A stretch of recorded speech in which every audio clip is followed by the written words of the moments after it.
Bonjour à toi. Je viens te livrer un nouveau message de la part de l'Éternel. Es-tu un enfant de Dieu? Ce message est-il pour toi?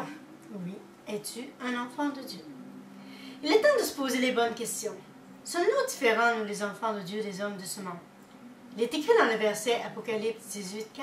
Et j'entendis du ciel une autre voix qui disait, « Sortez du milieu d'elle, mon peuple, afin que vous ne participiez point à ses péchés, que vous n'ayez point part à ses fléaux. » Dans Jérémie 51:45, il est écrit, « Sortez du milieu d'elle, mon peuple, que chacun sauve sa vie en échappant à la colère ardente de l'Éternel. » Il est même écrit dans 2 Corinthiens 6:17, « C'est pourquoi sortez du milieu d'eux et séparez-vous, dit le Seigneur. Ne touchez pas à ce qui est impur et je vous accueillerai. » Qui sont les enfants de Dieu? Les frères et les sœurs de Jésus.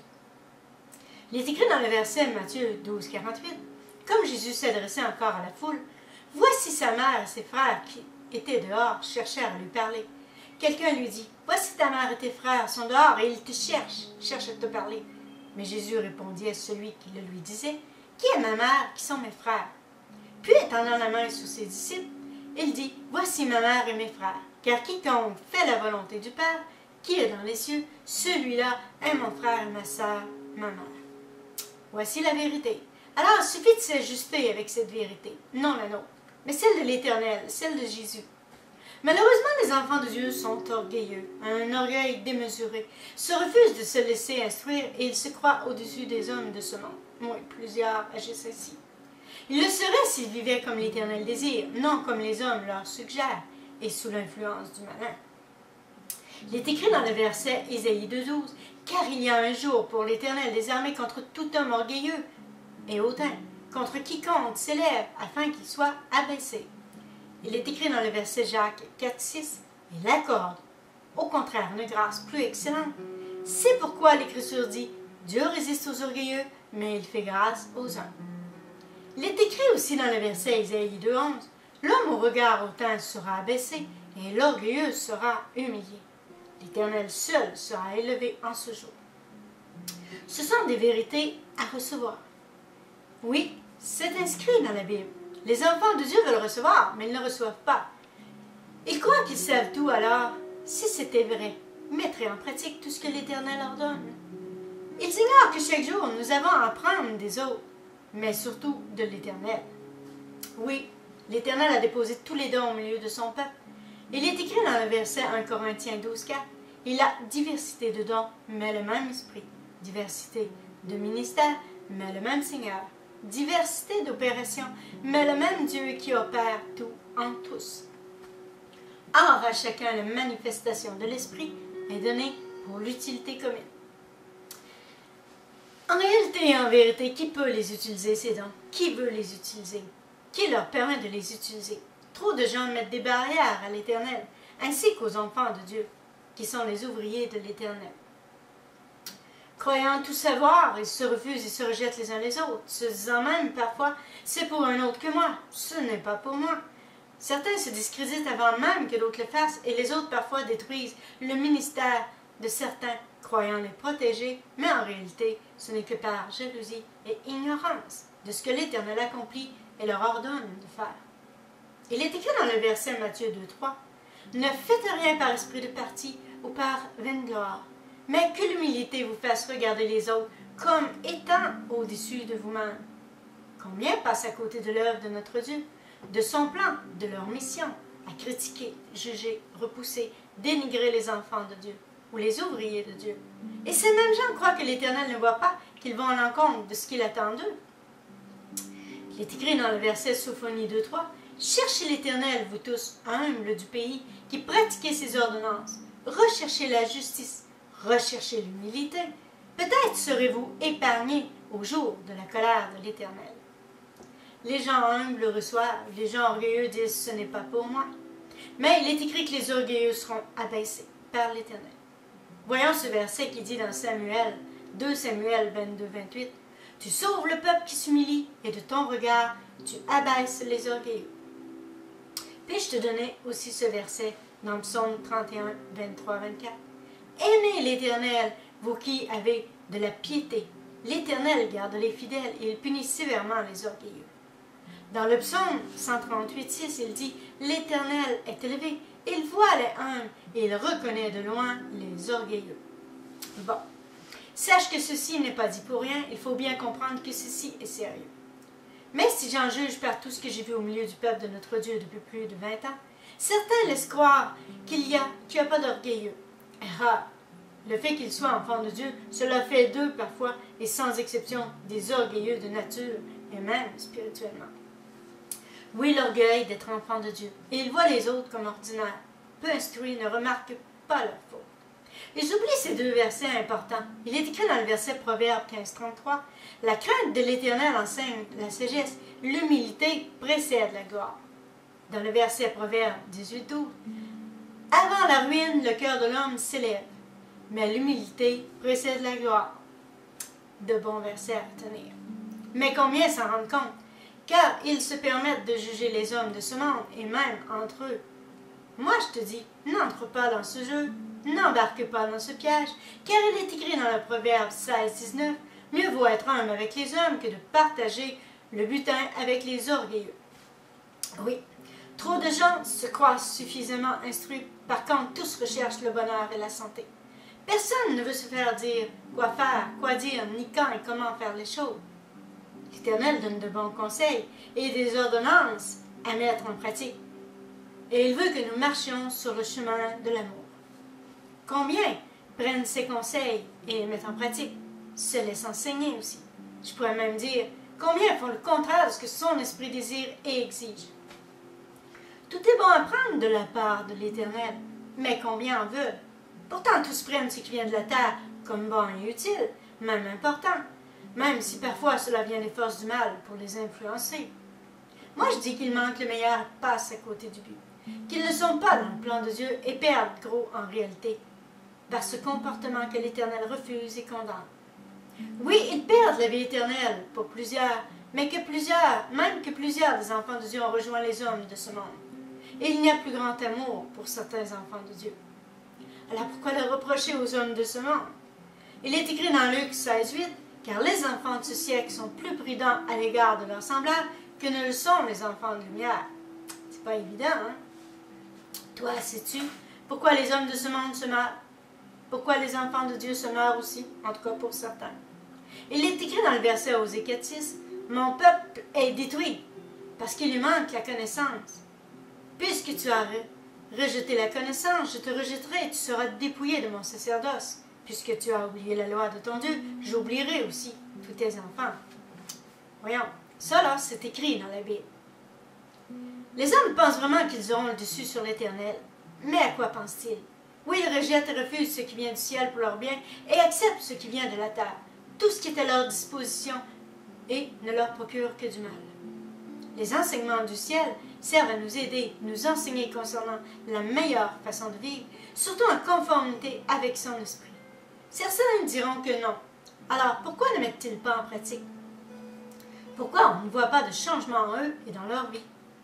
Les hommes cherchent à s'en sortir seuls, alors que la solution est si simple et à portée de tous. Il faut aimer et recevoir, accepter, se laisser transformer par l'Éternel, car tout ce qu'il leur donne est pour notre bien. Il est écrit dans le Proverbe 22,4 « Le fruit de l'humilité, de la crainte de l'Éternel, c'est la richesse, la gloire et la vie. » Pas besoin de le redire, tu as compris, mais y crois-tu?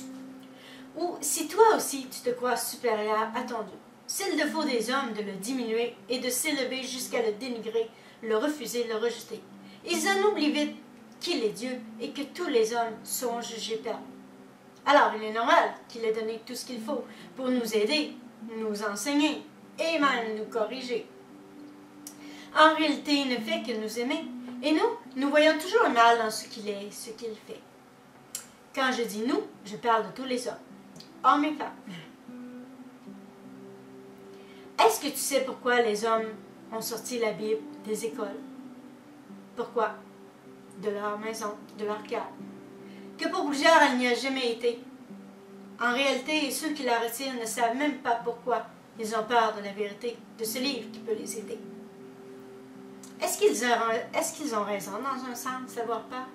Mais encore là, ils ne savent même pas pourquoi ils ont peur de la vérité.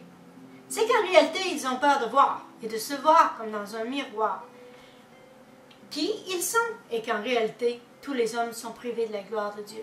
Ce n'est qu'en Jésus que nous sommes sauvés. Mais toi, appartiens-tu à Jésus? Lui as-tu donné ta vie?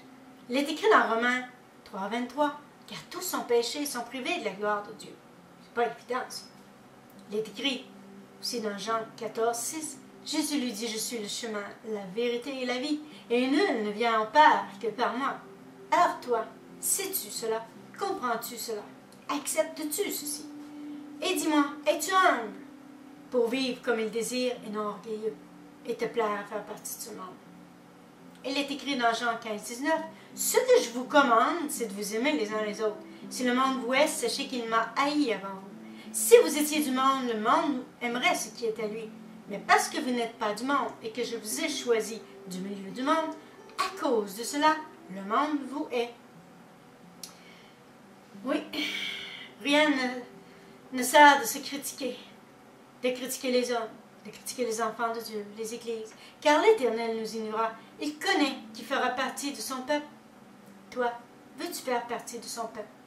Retiens ceci. Il revient bientôt chercher son peuple. Ne l'oublie pas. Voici ce qui est écrit dans le verset Apocalypse 22, 12.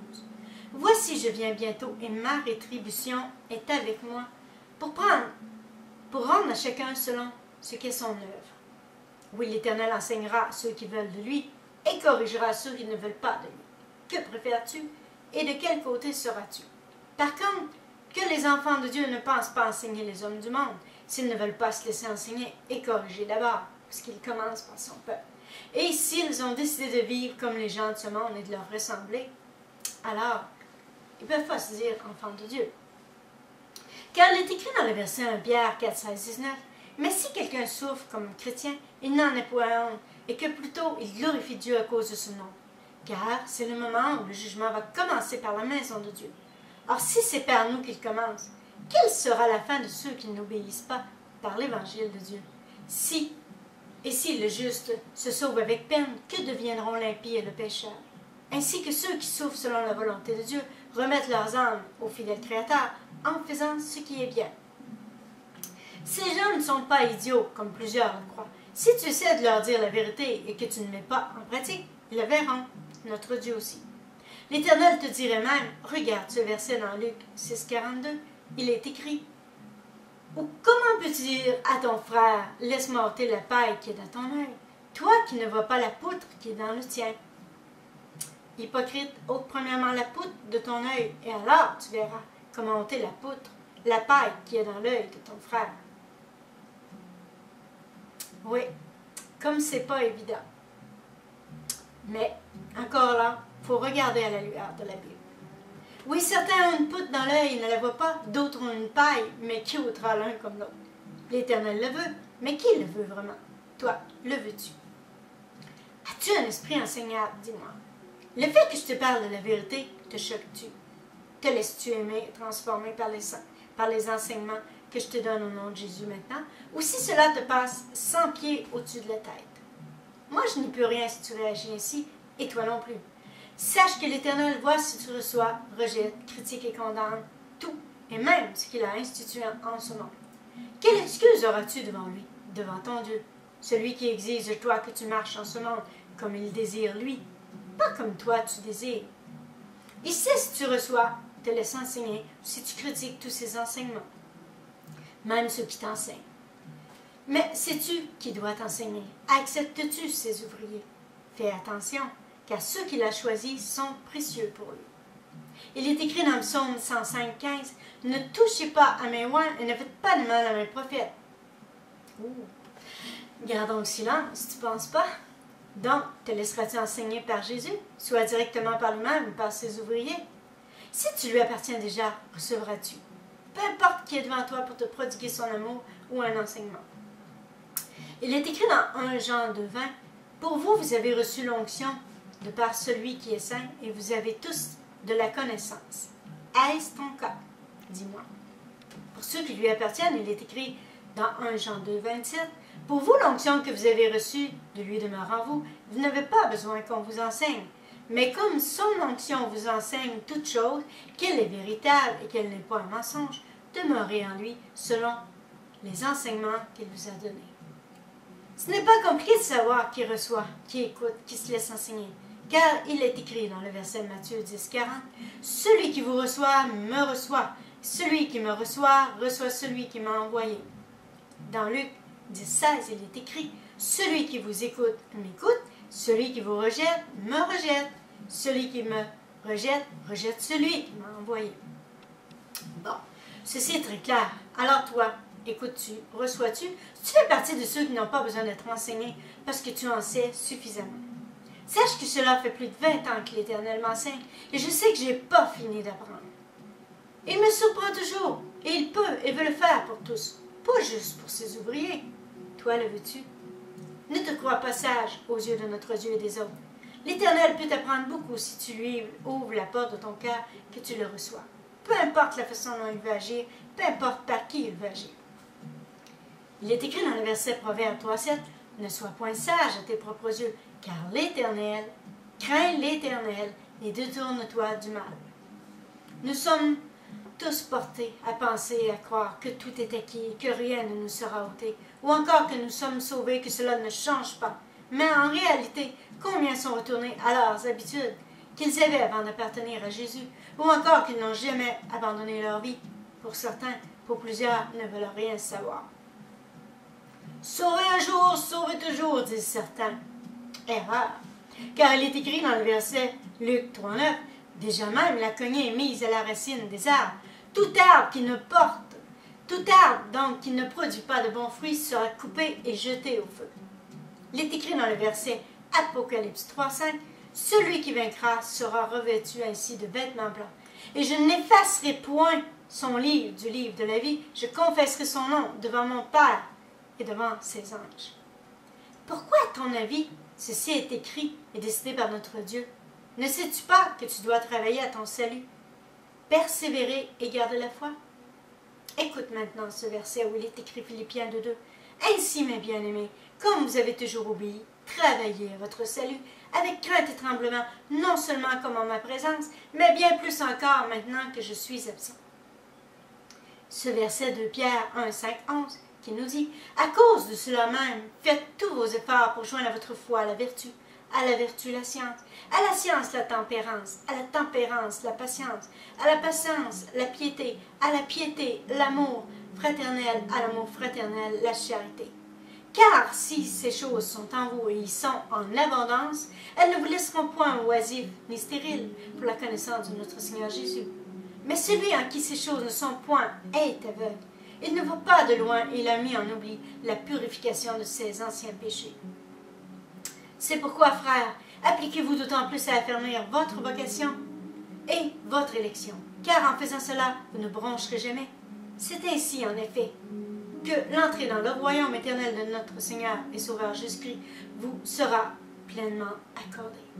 Donc, commence maintenant, car toi aussi tu as besoin de ces enseignements. Oui, ceci est pour nous tous. Il y a trop de gens qui marchent en ce monde comme des aveugles, qui se complaisent à vivre comme des sourds. Oui, on les appelle les sourds muets ou aveugles spirituellement. Il est écrit dans le verset Isaïe 42, 5-7. Moi, l'Éternel, je t'ai appelé pour le salut et je te prendrai par la main. Je te garderai, je t'établirai pour traiter alliance avec le peuple, pour être la lumière des nations, pour ouvrir les yeux des aveugles, pour faire sortir de prison les captifs et de leur cachot ceux qui habitent dans les ténèbres. Pourquoi, à ton avis, toi es-tu sourd? Es-tu muet devant la vie de tous les jours? Es-tu aveugle? Et là, je parle spirituellement. Pour l'œuvre de Dieu, qu'en est-il? Est-ce la même chose? Tu me diras sûrement que ceci n'a rien à voir avec toi. Moi, je te dirai, en es-tu certain? Pense-y un peu. Est-ce que tu vois ce monde spirituel? Est-ce que tu entends ce monde qui se manifeste autour de toi, que normalement les gens du monde ne voient pas? Est-ce que tu es muet devant les gens? Est-ce que tu arrives à t'y reconnaître entre les deux mondes? Un enfant de Dieu le peut, avec l'aide de Jésus. Es-tu sourd même au milieu de ce monde? Que tu n'entends pas et ne vois pas les problèmes, le mal et les gens qui souffrent? Et si tu vois et entends, que fais-tu? Les aides-tu? Les enseignes-tu? Si tu es bien dans ta bulle, seul, à être instruit ou encore que tu ne veux pas être instruit ni mêlé à tout cela, que tu préfères vivre ta vie sans trop brasser de poussière. Il est écrit dans le verset Colossiens 3:1, « Si donc vous êtes ressuscités avec Christ, cherchez les choses d'en haut, où Christ est assis à la droite de Dieu. » Les autres peuvent-ils t'aider et t'enseigner? Ou si tu en sais suffisamment? Que tu aimes mieux ne rien savoir, ne croyant pas plus qu'il le faut non plus. Es-tu de ceux qui disent « Tu ne viendras pas m'en montrer » ou « À mon âge, tu ne viendras pas m'en apprendre ». J'ai déjà entendu ça souvent. Sache et comprends que ceux qui pensent ainsi ne veulent pas évoluer, ne veulent pas se laisser enseigner. Préfèrent choisir ce qu'ils veulent prendre et n'acceptent pas n'importe quoi non plus. Encore moins si cela va à l'encontre de leurs dires préconçus, leurs idées préconçues, de leurs valeurs, de leurs expériences, etc. Ne savent pas que tout ce qui les entoure sert à les enseigner dans un sens et que nous avons tous à apprendre les uns des autres. Toi, reçois-tu les autres dans ta vie? Reçois-tu des autres pour évoluer, t'instruire et avancer? Car tous peuvent t'apporter un petit plus dans ta vie, ou un gros plus dans ta vie. Ils peuvent t'aimer, t'aider, t'encourager, etc. Combien sont seuls que personne ne pense les aimer, les aider, les encourager, les enseigner, etc. Toi, fais-tu partie de ceux qui sont pris dans ce cercle vicieux? Que tu es toujours là pour voir, mais que tu ne fais rien? Ou si tu te dévoues pour les autres, pour les enseigner, les aimer, les encourager? Mais les enseignes-tu juste sur ce que tu sais et que tu n'as pas besoin de plus? La Bible t'en apprendra plus et tu pourras leur en apprendre plus. T'y reconnais-tu devant le mensonge et reconnais-tu la vérité? Sais-tu que la Bible est ton repère, ton chemin, ton guide? Ceux qui sont autour de toi sont-ils juste des croyants, des non-croyances? Et toi, de quel côté es-tu? Es-tu de ceux qui enseignent ou ceux qui ont besoin d'être enseignés? Voilà bien des choses importantes que tu dois savoir, des questions à répondre, ainsi que des versets auxquels tu te dois de réfléchir. Et dis-toi que bien des gens ne veulent pas se faire dire quoi faire ou quoi dire. As-tu un esprit enseignable, toi? Aujourd'hui, fais le point dans ta vie et demande-toi si les autres comptent pour toi. Demande-toi si tu veux vivre une vie remplie d'amour et riche en bénédictions. Si tu veux être et demeurer en Jésus. Bon, je te répète ce verset Luc 3:9 qui nous explique que déjà, même la cognée est mise à l'arbre, à la racine des arbres. Tout arbre donc qui ne produit pas de bons fruits sera coupé et jeté au feu. Oh là là! Tu ne voudrais pas que cela soit ton cas, n'est-ce pas? Il est même écrit en Corinthiens 12:4-7, il y a diversité de dons, mais le même esprit. Diversité de ministères, mais le même Seigneur. Diversité d'opérations, mais le même Dieu qui opère tout et en tous. Or, à chacun, la manifestation de l'esprit est donnée pour l'utilité commune. Là, je te le répète, retiens ce verset et garde-le. Alors toi, quels sont tes dons et les utilises-tu? Tu es capable de vivre au milieu des gens avec les dons que tu as reçus? Et acceptes-tu les dons que les autres ont reçus? Maintenant, tu as de quoi travailler, ce sujet important, et afin de sonder ton cœur, laisse l'Éternel t'aider et t'aimer. T'enseigner sur ce message que je te donne aujourd'hui en son nom. Et il te bénira et il t'aidera. N'oublie pas son amour pour toi et ne le rejette pas, par un ou par l'autre. Car tu ne sais pas qui est devant toi et qui sont ses enfants, tout comme ses ouvriers.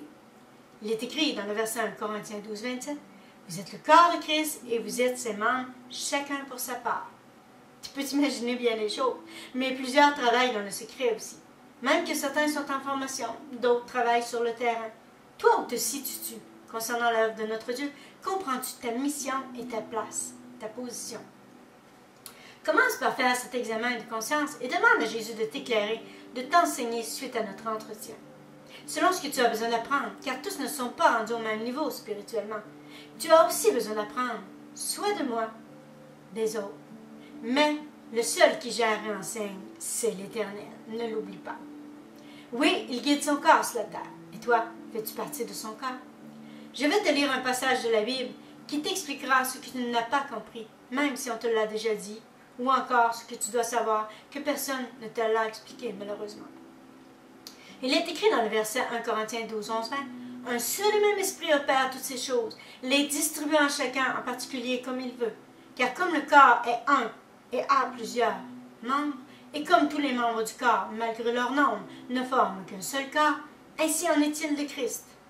Nous avons tous en effet été baptisés dans un seul esprit pour former un seul corps, soit juifs, soit grecs, soit esclaves, soit libres, et nous avons tous été abreuvés d'un seul esprit.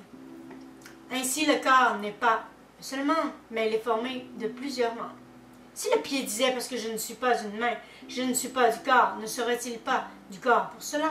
Si l'oreille disait, parce que je ne suis pas un œil, je ne suis pas du corps, ne serait-elle pas du corps pour cela?